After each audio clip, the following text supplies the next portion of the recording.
Hi welcome to our channel. స్నాన దాన జపాలు, పూజలు, ఉపవాస వ్రతాలు, దీపాలు వెలిగించడం, భగినీ హస్తభోజనం, వనభోజనాలు వంటి వాటిని చేయడం వల్ల జన్మజన్మల పాపాలను ప్రక్షాళన చేసి అనంతమైన పుణ్యఫలాలను ప్రసాదించే మహిమాన్వితమైన మాసం. ఇంతకీ ఇది ఏ మాసమో అనుకుంటున్నారా? అవును, మీరు అనుకున్నదే, కార్తీక మాసం. నకార్తీక నమో మాస నదేవం కేశవాత్పరం నచవేద సమం శాస్త్రం నతీర్థం గంగాయాస్తమం. అంటే కార్తీక మాసానికి సమానమైన మాసము లేదు, శ్రీ మహావిష్ణువుకు సమానమైన దేవుడు లేడు, వేదముతో సమానమైన శాస్త్రము లేదు, గంగతో సమానమైన తీర్థము లేదు అని.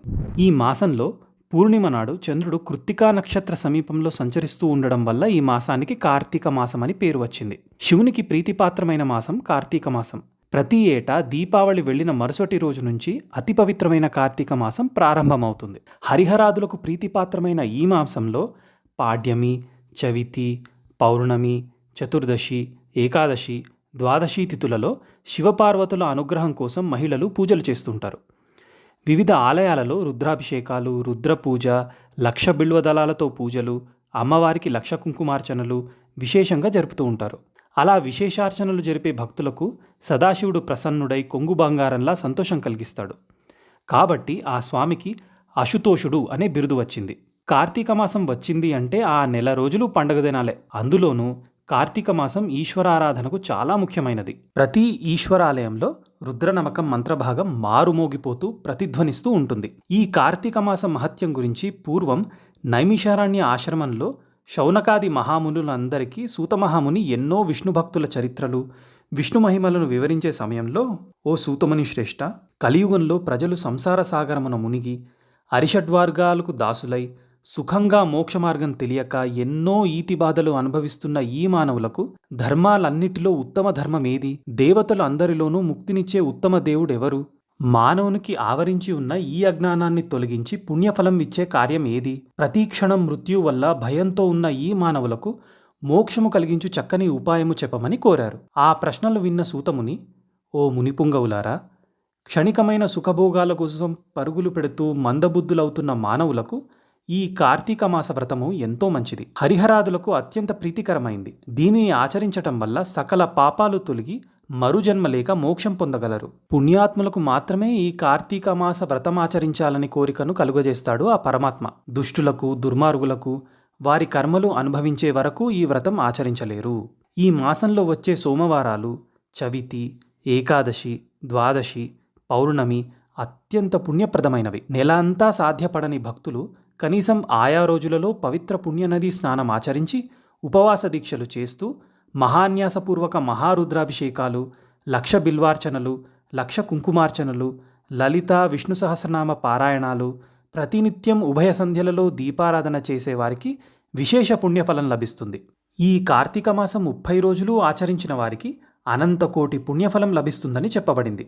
ఇందులో అత్యంత మహిమాన్వితమైన కాలం ప్రదోషకాలం. సూర్యాస్తమయం అయ్యాక 3 ఘడియలు అంటే 1 గంట రాత్రికి ఆరంభకాలమే ఈ ప్రదోష సమయం. ఇలా ప్రతినిత్యం వచ్చే ప్రదోషాన్ని నిత్య ప్రదోషంగా చెప్తారు. కొందరు నిష్ఠాపరులు ఈ కార్తీక మాసమంతా పుణ్యనదీ స్నానం ఆచరిస్తూ ప్రతినిత్యం హరిహరాదులను పూజిస్తూ పగలు వండని ఆహారం, పాలు, పండ్లు స్వీకరించి సాయంత్రం భక్తితో కార్తీక దీపారాధనలు, పూజలు చేసి నివేదించిన అన్నాన్ని రాత్రి భుజిస్తూ ఉంటారు. ఇలా ఈ కార్తీక వ్రతాన్ని నిత్యం ఆచరిస్తారు. ఇక ప్రదోషకాలంలో పరమేశ్వరుడు ఏకకాలంలోనే 2 రూపాల్ని ప్రదర్శిస్తూ ఎడవ భాగాన పార్వతి, రెండవ భాగంలో పరమేశ్వర రూపంగా అర్ధనారీశ్వరుడుగా దర్శనమిచ్చే కాలం ఈ ప్రదోషకాలమని చెప్పబడినది. కార్తీక మాస విశేషాలను కొనియాడి చెప్పడానికి మానవులైన మనమెంత అని సూతమహాముని చెప్పారు. మన సంస్కృతిలో ఈ దీపారాధన అనేది ప్రధానాంశం. దీపారాధనకు ఆవు నెయ్యి ఉత్తమమైనది, మంచి నూనె మధ్యమం, ఇప్ప నూనె అధమము.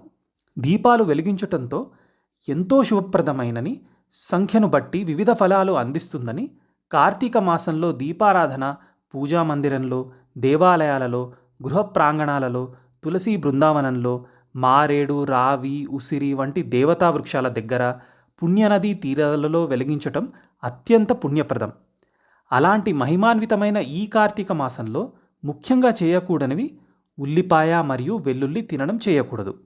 అలాగే ముల్లంగి కూడా తినకూడదు.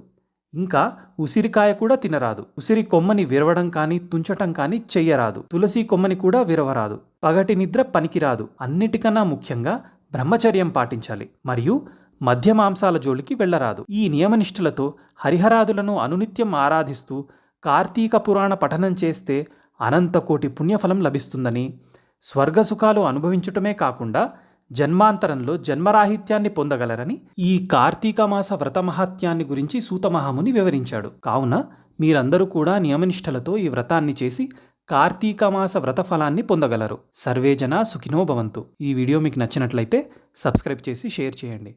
అలాగే లైక్ చేయండి. Thank you.